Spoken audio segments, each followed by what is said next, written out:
نحمده ونستعينه ونستغفره ونعوذ بالله من شرور أنفسنا ومن سيئات أعمالنا من يهده الله فلا مضل له ومن يضلله فلا هادي له وأشهد أن لا إله إلا الله وحده لا شريك له وأشهد أن محمدًا عبده ورسوله أما بعد فإن خير الحديث كتاب الله وخير الهدي هدي محمد صلى الله عليه وسلم وشر الأمور محدثاتها وكل محدثة بدعة وكل بدعة ضلالة وكل ضلالة في النار فأعوذ بالله من الشيطان الرجيم يا أيها الذين آمنوا اتقوا الله حق تقاته ولا تموتن إلا وأنتم مسلمون بسم الله الرحمن الرحيم يا أيها الناس اتقوا ربكم الذي خلقكم من نفس واحدة وخلق منها زوجها وبث منهما رجالا كثيرا ونساء واتقوا الله الذي تساءلون به والأرحام إن الله كان عليكم رقيبا يا أيها الذين آمنوا اتقوا الله وقولوا قولا سديدا يصلح لكم أعمالكم ويغفر لكم ذنوبكم ومن يطع الله ورسوله فقد فاز فوزا عظيما وقال الحق سبحانه وتعالى لقد كان لكم في رسول الله أسوة حسنة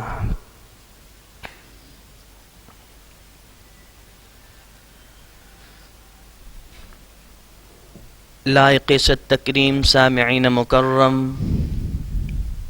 اور حضرات محتشم، مختصر وقت میں آپ کے سامنے جناب محمد کریم صلی اللہ علیہ وسلم کی سیرت کے 3 پہلوؤں پہ بات کرنی ہے اور ان سے سبق حاصل کرنا ہے۔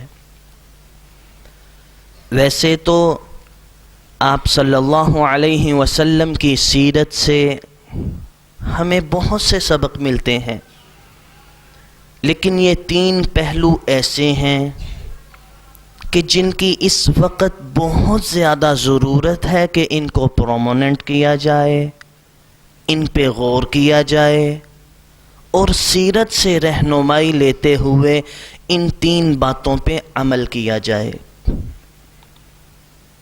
اور اللہ سے دعا کرنی ہے آغاز ہی میں کہ اللہ ہمیں سیرت کے ان 3 پہلوؤں کو اپنانے کی توفیق عطا فرمائے۔ تو پہلی چیز جو آقا علیہ الصلاۃ والسلام کی سیرت کا مطالعہ کر کے ہمارے سامنے آتی ہے وہ ہے صبر و تحمل اور برداشت۔ اچھا، آدمی کی زندگی کی 2 بڑی سطحیں ہوتی ہیں۔ ایک سطح جب وہ اپنے گھر کی تنہائی والی زندگی میں ہوتا ہے، اور دوسری سطح جب وہ باہر لوگوں کے سامنے ہوتا ہے۔ دونوں زندگیوں میں اللہ کے رسول صلی اللہ علیہ وسلم نے صبر و تحمل اور برداشت کی وہ مثال پیش کی جو ساری دنیا میں کسی نے پیش نہیں کی ہوگی۔ اپنے گھر میں کیا ہے بہت سے ماشاءاللہ آپ میں بڑی عمر کے لوگ بیٹھے ہوئے ہیں، بوڑھے لوگ بیٹھے ہوئے ہیں. آپ بڑی عمر کے لوگ، بوڑھے لوگ زیادہ بہتر جانتے ہیں کہ آخری عمر میں اولاد کی قیمت کیا ہوتی ہے، اور خاص کر جب وہ بیٹا ہو. میرے نبی علیہ السلام کو آخری عمر میں اللہ نے ایک بیٹا دیا. پہلے ایک ہوا تھا، وہ دنیا سے چلے گیا. 4 بیٹیاں تھیں، 3 تو آپ کی زندگی میں ہی چلی گئیں، ایک رہ گئی سیدہ فاطمہ رضی اللہ عنہا. آپ کے جانے کے 6 ماہ بعد وہ بھی چلی گئیں. تو آخری عمر میں اللہ نے ایک بیٹا دیا، اتنا پیارا، اتنا خوبصورت، چاند جیسا بیٹا.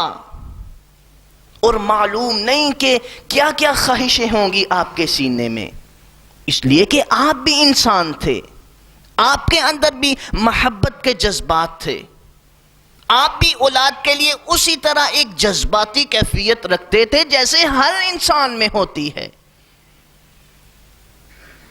اور آپ کی اس کے بارے میں ایسی خواہش تھی، ایسی تڑپ تھی، ایسی امنگ تھی کہ آپ نے اپنے داداؤں میں سے سب سے بزرگ ترین دادا کے نام پہ اپنے بیٹے کا نام رکھ دیا، ابو الانبیاء حضرت ابراہیم علیہ السلام کے نام پہ. عرض کرنا چاہتا ہوں کہ اتنا پیارا بیٹا کہ 1.5 سال عمر ہوتی ہے، جوان نہیں ہوا، محبتیں شادی کے بعد تقسیم نہیں ہوئیں. 1.5 سال کا بچہ جب ماں باپ کی محبت کا سب سے زیادہ محور اور مرکز ہوتا ہے، 1.5 سال کا ہوا تو اللہ نے ابراہیم کو بھی اپنے پاس بلا لیا. خبر ملتی ہے کیا گزری ہوگی اس بوڑھے باپ کے سینے میں، کیا کلک ہوگا، کیا آزمائش ہوگی، کیا پریشانی ہوگی. لیکن اس موقع پہ بھی آپ نے صبر کا مظاہرہ کیا اور فرمایا ان العین تدمع والقلب یحزن. ابراہیم تو چلے گیا، ہماری آنکھیں آنسو بہا رہی ہیں، ہمارا دل غم زدہ ہے. وَإِنَّا بِفِرَاقِكَ يَا إِبْرَاهِيمُ لَمَحْزُونُونَ وَلَا نَقُولُ إِلَّا مَا يَرْضَى رَبُّنَا. ابراہیم تیری جدائی میں یقیناً ہم غم زدہ ہیں، لیکن ہم اپنی زبان سے وہی لفظ نکالیں گے جس سے ہمارا رب راضی ہوگا. بڑھاپے میں بیٹے کی وفات کوئی معمولی صدمہ نہیں ہے، لیکن اس عظیم صدمے پر بھی اللہ کے رسول صلی اللہ علیہ وسلم نے ہمیں کمال صبر کر کے دکھا دیا. اور باہر لوگوں کے سامنے کیا ہے؟ سن 1090 میں جب آپ کے 2 خیرخواہ اس دنیا سے چلے گئے، ایک سیدہ خدیجہ رضی اللہ عنہا کہ جن کی فائنینشیل سپورٹ تھی آپ کی تحریک اور موومنٹ کے لیے، وہ بھی اس دنیا سے چلی گئیں. دوسرے آپ کے چچا حضرت ابو طالب کہ جن کی ٹرائبل سپورٹ تھی آپ کی تحریک اور موومنٹ کے لیے، وہ بھی اس دنیا سے چلے گئے. ابو لہب آ گیا اور آ کے پہلا ایگزیکٹو آرڈر دے دیا کہ آج کے بعد محمد کی پشت پہ اس کا قبیلہ کھڑا نہیں ہوگا. آپ بہت پریشان ہو گئے اور مایوس ہو کے مکہ سے 65 میل کا سفر کر کے طائف چلے گئے. وہاں ایک کے پاس گئے، اس کو دین کی دعوت دی. اس نے کیا کہا؟ اما وجد اللہ احدا غیرک یرسلو. اللہ کو تیرے علاوہ کوئی نظر نہیں آیا جسے نبی بنا کر بھیجتا. دوسرے بدبخت نے کہا میں جا کے کعبۃ اللہ کا غلاف پھاڑ دوں گا اگر اللہ نے تجھے نبی بنا کر بھیجا ہے. اور پھر اوباشوں کو پیچھے لگا دیا. انہوں نے نبی علیہ السلام کے جسم مبارک پہ پتھراؤ کیا. اتنا خون نکلا کہ قدمین شریفین میں جم گیا اور ساری کائنات کے دلہا سردار بے ہوش ہو کے گر گئے. ساتوں آسمان لرز گئے، عرش کانپ اٹھا. جبریل فرشتے کو لے کر 1 سیکنڈ کے کروڑویں حصے میں حاضر ہو گئے. یا رسول اللہ حکم فرمائیں اطبق علیہم الاخشبین، ان ظالموں کو ان 2 پہاڑوں کے درمیان چکی کی طرح پیس کے رکھ دیں. میرے آقا کا صبر دیکھیں، پائے ثبات میں کوئی تزلزل نہیں آیا. دیکھیں کس طرح دین پہ ڈٹے ہوئے ہیں، ذرا دیکھیں. ساری دنیا گویا کہ اب اپنے سے دور ہوتی نظر آ رہی ہے. مکہ والوں نے تو ویسے نکال دیا، اپنی سپورٹ ختم کر دی. طائف کی سرزمین پہ امیدیں لے کر آئے تھے، وہاں سے پتھر پڑ گئے. آپ نے فرمایا جبریل اما منکم فلا، اگر اپنی بات کرتے ہو نا تو مجھے تجھ سے کوئی تعاون نہیں چاہیے. وَأَمَّا مِنَ اللَّهِ فَبَلَا، اگر اللہ کی بات کرتے ہو تو مجھے اس کی طرف سے توفیق چاہیے کہ اے اللہ اگر یہ نہیں تو ان کی اولادوں میں کوئی ایماندار پیدا کر دے. بل ارجو ان یخرج اللہ من اصلابہم من یعبد اللہ وحدہ لا یشرک بہ شیئا. جبریل بلکہ مجھے تو امید ہے کہ اللہ ان کی پشتوں سے ایسے لوگوں کو پیدا کر دے گا جو صرف اس کی عبادت کریں گے اور اس کے ساتھ کسی کو شریک نہیں ٹھہرائیں گے. تو سیرت کا بہت بڑا پہلو ہے صبر و تحمل اور برداشت. آپ بھی آزمائشوں میں، مصیبتوں میں، تکلیفوں میں صبر کرنا سیکھیں، تحمل کرنا سیکھیں، برداشت کرنا سیکھیں. کیونکہ تکلیفیں آ جاتی ہیں، اختیار میں نہیں ہیں. یہ زندگی، موت، نفع، نقصان، صحت، بیماری، یہ اللہ کے ہاتھ میں ہے. وَلَنَبْلُوَنَّكُمْ بِشَيْءٍ مِّنَ الْخَوْفِ وَالْجُوعِ وَنَقْصٍ مِّنَ الْأَمْوَالِ وَالْأَنفُسِ وَالثَّمَرَاتِ وَبَشِّرِ الصَّابِرِينَ.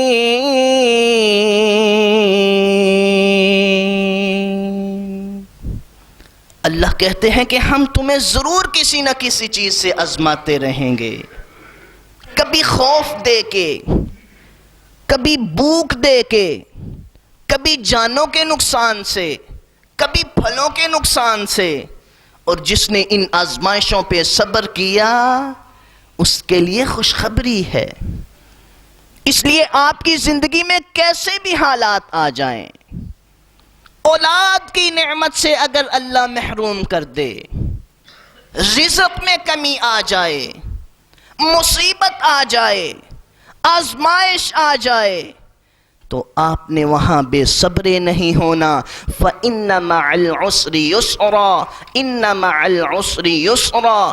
مصیبت آئی ہے، ایک وقت ہے، اس سے پہلے نہیں جا سکتی. اور تقوی والوں کو جب بھی کوئی مصیبت پہنچتی ہے تو وہ کیا کہتے ہیں؟ الذین اذا اصابتهم مصیبہ قالوا انا للہ وانا الیہ راجعون. اولئک علیہم صلوات من ربهم ورحمة وأولئك هم المهتدون۔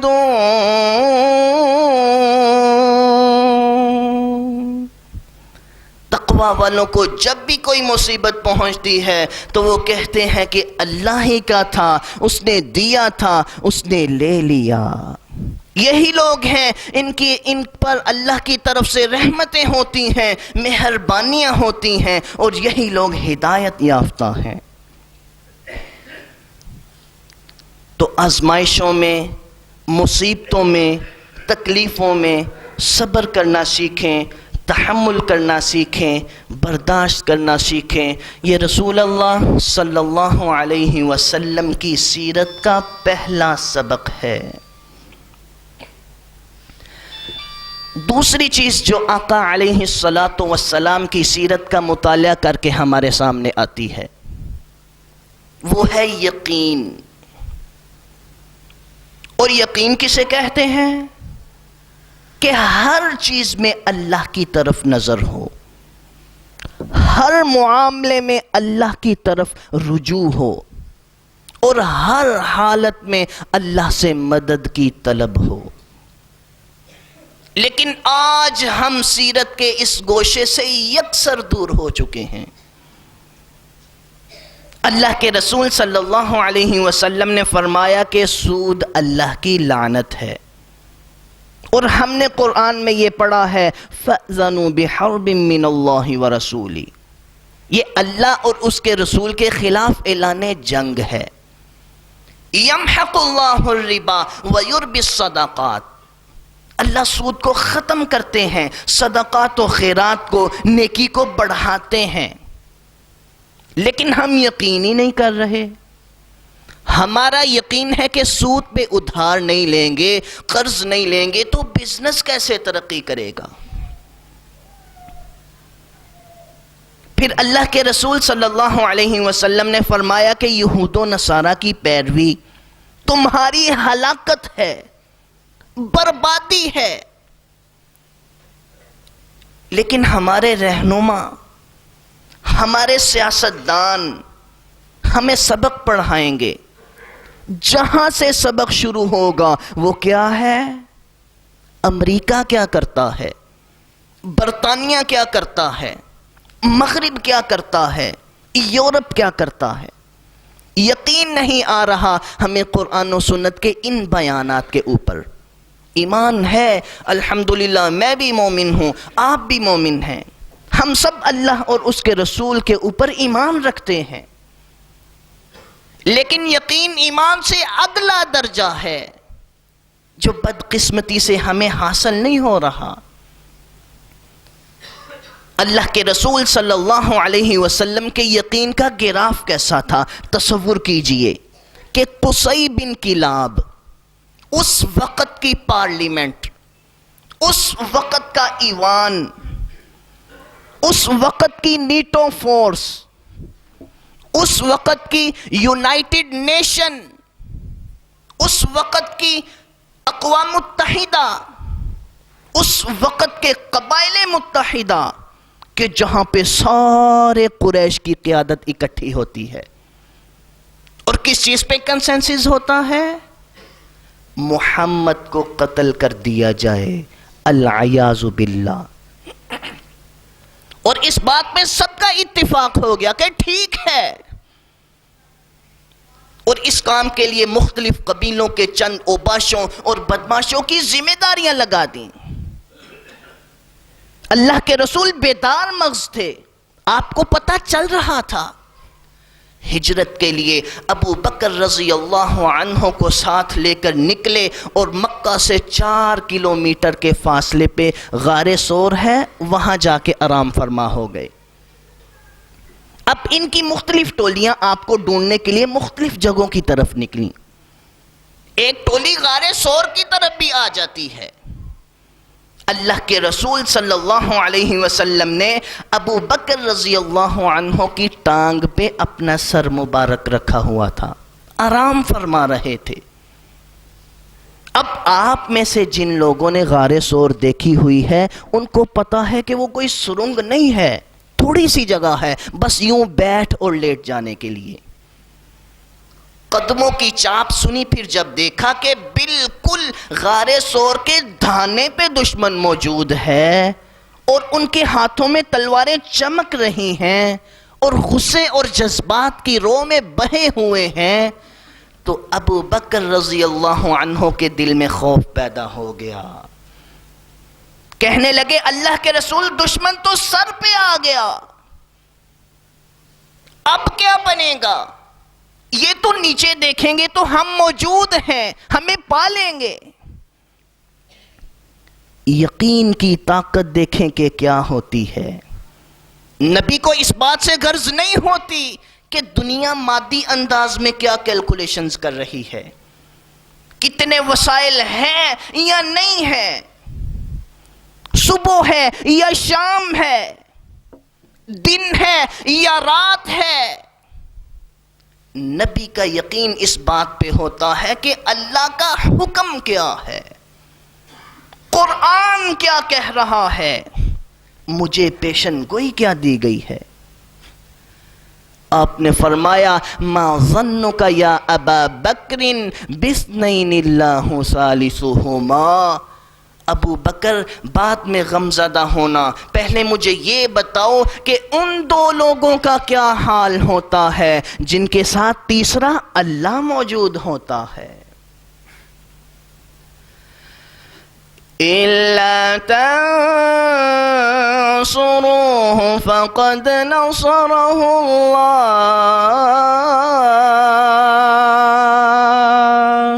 إِذْ أَخْرَجَهُ الَّذِينَ كَفَرُوا ثَانِيَ اثْنَيْنِ إِذْ هُمَا فِي الْغَارِ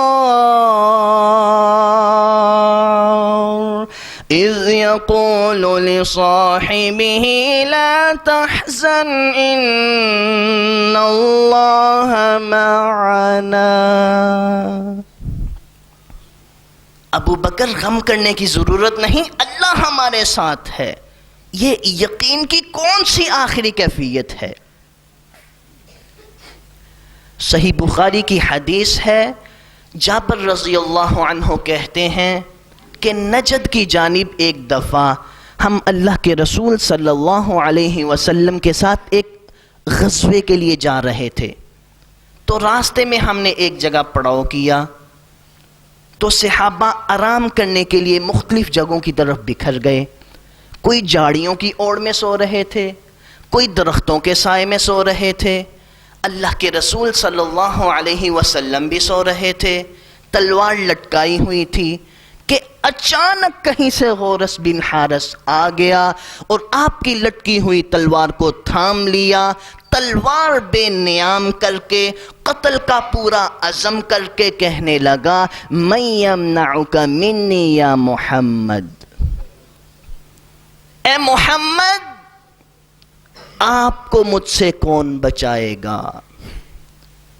گھبرائے نہیں، پریشان نہیں ہوئے، ایمان اور دینداری کے غبارے سے جس طرح آج چھوٹے چھوٹے آزمائشوں کے موقعوں پر ہماری ہوا نکل جاتی ہے، نہیں ہوا۔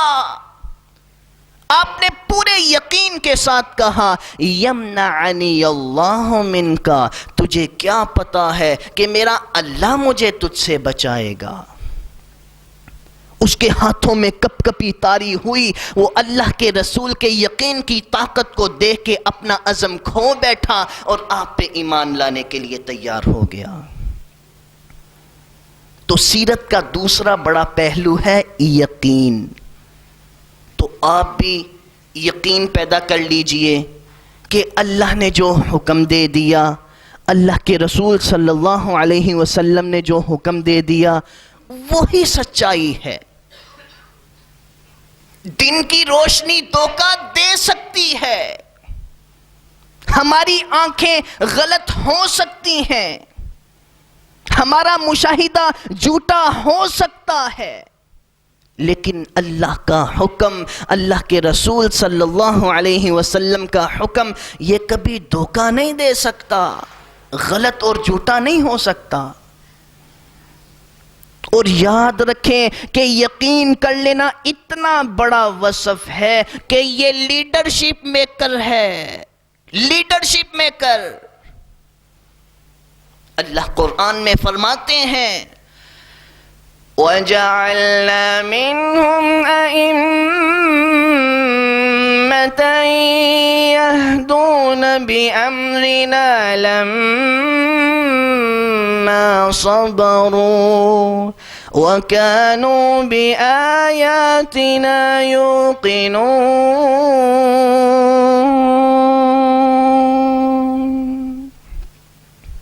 کائنات کی تاریخ اٹھا لیں، اللہ کہتے ہیں کہ ہم نے ان لوگوں کو سردار بنا دیا، امام بنا دیا، قائد بنا دیا، جو ہمارے حکم کے مطابق رہنمائی کرتے ہیں، مصیبتوں پہ صبر کرتے ہیں اور ہماری آیتوں پہ یقین رکھتے ہیں۔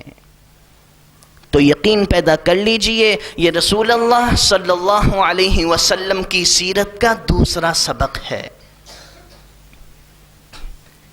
تیسری چیز جو آقا علیہ الصلاۃ کی سیرت کا مطالعہ کر کے ہمارے سامنے آتی ہے وہ ہے برتر اخلاق۔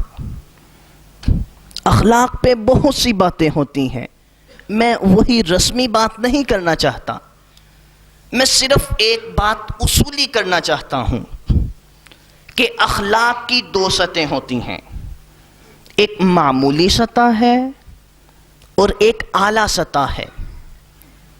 معمولی سطح کیا ہوتی ہے کہ آپ میرے ساتھ اچھا کریں گے تو میں بھی آپ کے ساتھ اچھا کروں گا، آپ برا کریں گے تو میں بھی برا کروں گا، ٹٹ فار ٹیٹ، جیسا کریں گے ویسا ہی کروں گا، جیسا سوال ویسا جواب، یہ معمولی سطح ہے۔ اور اعلیٰ سطح کیا ہوتی ہے؟ اللہ کے رسول صلی اللہ علیہ وسلم نے فرمایا صل من قطعت، جو تجھ سے ٹوٹے تو اس سے جڑ جا، واعف عمن ظلمک، جو تجھ پہ ظلم کرے تو اس کو معاف کر دے، وَأَحْسِنْ إِلَى مَنْ أَسَاءَ إِلَيْكَ، جو تیرے ساتھ برا سلوک کرے تو اس کے ساتھ اچھا سلوک کر۔ یہ اعلیٰ سطح ہے، یہ برتر اخلاق ہے۔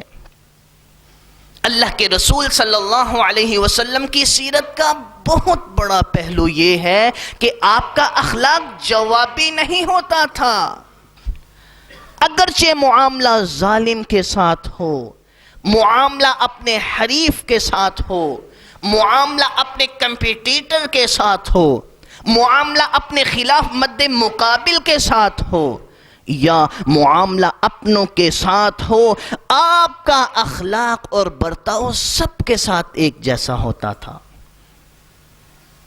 فرانس کے ایک مشہور فلسفی ہیں والٹیئر، ان کی ایک سٹیٹمنٹ بہت مشہور ہے، No one is a hero to his valet، کہ کوئی بھی آدمی اپنے قریب کے لوگوں میں ہیرو نہیں ہوتا۔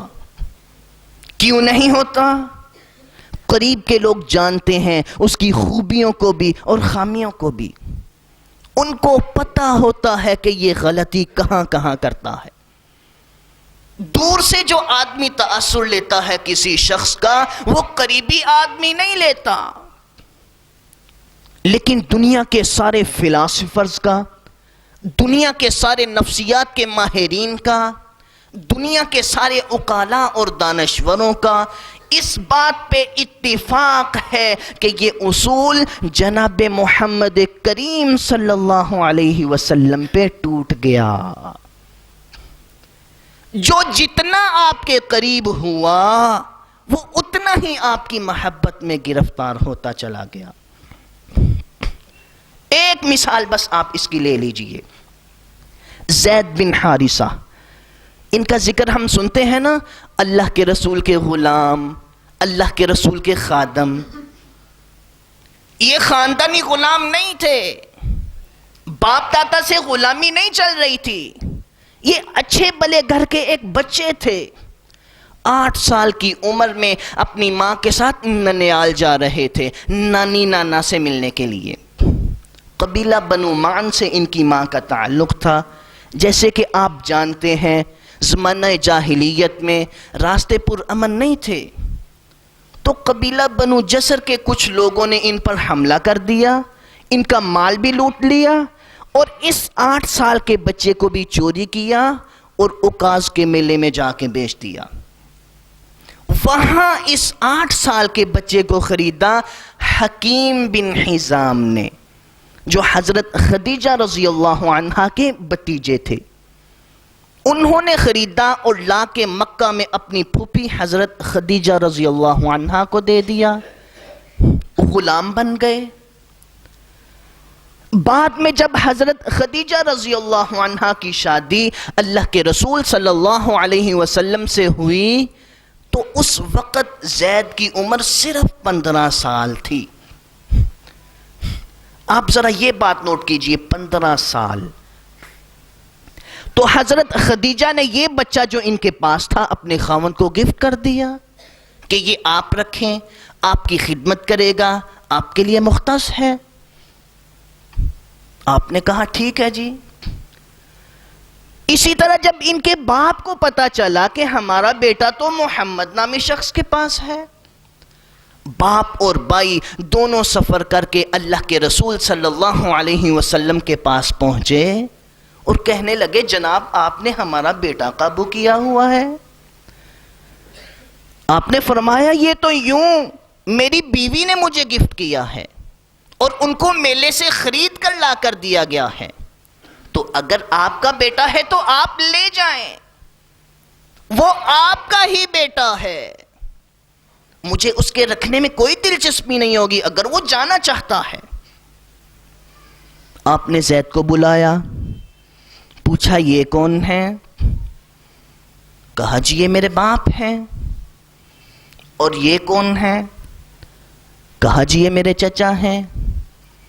آپ نے فرمایا بیٹا یہ تمہیں لے جانا چاہتے ہیں، جانا چاہو تو خوشی کے ساتھ جا سکتے ہو۔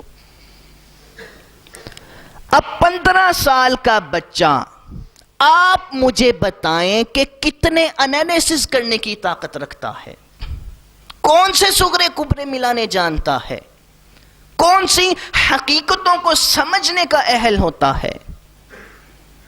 اور ابھی اس کو اس بات سے بھی غرض نہیں تھی کہ اللہ کے رسول کی جو دعوت ہے وہ کتنی عالمگیر دعوت ہے، اس کے حقائق کیا ہیں، اس کی فلسفیانہ بنیادیں کیا ہیں، ابھی اس کو ان باتوں کا نہیں پتا تھا۔ لیکن وہ الفاظ کہہ دیے کہ تاریخ نگاروں نے سنہری حروف سے لکھنے کی کوشش کی۔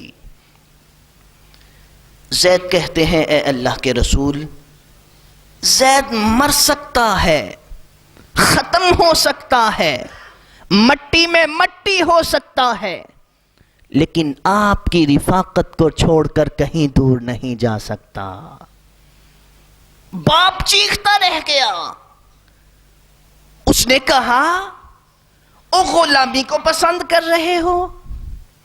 اتنا سفر کیا ہم نے، مال لے کر آئے، پیسہ لائے، اپنوں کو چھوڑ کر غیروں کو ترجیح دے رہے ہو؟ زید کہتے ہیں ابا جان میں آپ کے ساتھ جانے کے لیے تیار نہیں ہوں۔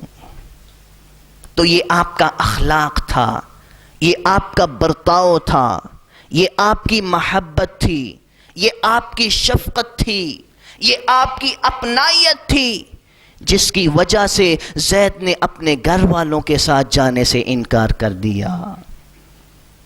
یہ وہ اپنائیت تھی کہ زید سمجھا یہ اپنائیت تو ماں کی ممتا میں نہیں ہے، باپ کی شفقت میں نہیں ہے، خاندان کی محبت میں نہیں ہے، جو اپنائیت مجھے اللہ کے رسول کے گھر سے ملی صلی اللہ علیہ وسلم۔ ام المؤمنین عائشہ صدیقہ رضی اللہ عنہا سے جب کسی نے ایک دن پوچھا کہ اللہ کے رسول کے اخلاق کیسے ہیں، آپ فرماتی ہیں کانا خلقہ القرآن، سارے کا سارا قرآن آپ کے اخلاق ہیں، یعنی قرآن میں موجود تمام اوصاف، تمام خصائل آپ کی عادت اور طبیعت مبارک بن چکے تھے۔ اور قرآن کیا کہتا ہے؟ وَإِنَّكَ لَعَلَىٰ خُلُقٍ عَظِيمٍ،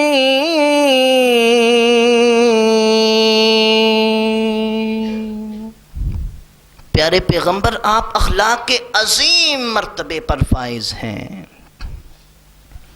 تو سیرت کا تیسرا بڑا پہلو ہے برتر اخلاق۔ تو آپ بھی اپنے اخلاق کو اچھا بنا لیجئے، کیونکہ اللہ کے رسول صلی اللہ علیہ وسلم نے فرمایا اکمل المؤمنین ایمانا احسنہم خلقا، کہ مسلمانوں میں کامل ایمان والا شخص وہ ہے کہ جس کے اخلاق اچھے ہوں گے۔